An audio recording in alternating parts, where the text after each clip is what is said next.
Bağışlayan və mehriban uca Allahın adı ilə.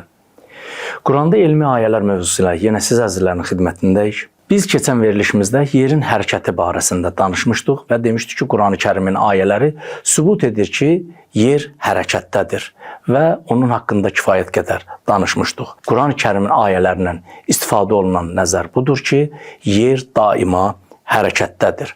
Hansı zamanda Quran-ı Kərim gəlib bu fikri irəli sürüb? Elə bir zamanda ki, Ərəbistan yarımadasında elm deyəndə yalnız nəzərə bu gəlirdi ki, şeir və şairlik. Hansı zamanda? Elə bir zamanda ki, o zamanda dünyaya hakim olan nəzəriyyə Bətlimus nəzəriyyəsi, Ptolomey nəzəriyyəsi idi.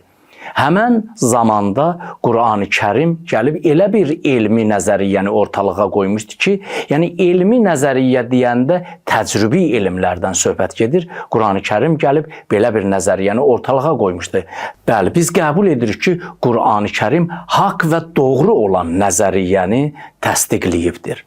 Bəli, biz bunu Quran-ı Kərimin kəşfi kimi, elmi bir kəşfi kimi qəbul edə bilmərik. Nə üçün? Çünki Quran-ı Kərimdən öncə də yerin hərəkətdə olması nəzəriyyəsi mövcud olmuşdur. Kəşf o zaman kəşf sayılır ki, səndən öncə kimsə onu danışmamış, kimsə ona işarə etməmiş, kimsə onu müdafiə etməmişdir. Amma biz baxdıqda, tarixə baxdıqda görürük ki, İslamdan öncə iki nəzəriyyə olmuşdur. Bir Bətlimus və heyətinin nəzəriyyəsi ki, yer sükunət halındadır və bir də ikinci dəstə alimlər ki, Arximed və Pifaqor kimi alimlər və bu qəbildən olan alimlər ki, o zamanlar bunlar bu fikirdə olublar ki, yer hərəkətdədir. Amma Bətlimus heyətinə məğlub olublar, fikirlərini irəli sürə bilməyiblər. Uzun zamanlar üstündən keçəndən sonra Quran-ı Kərim gəlib bu fikri ayələrin vasitəsilə insanlara təqdim eləyib. Həmin zamanlarda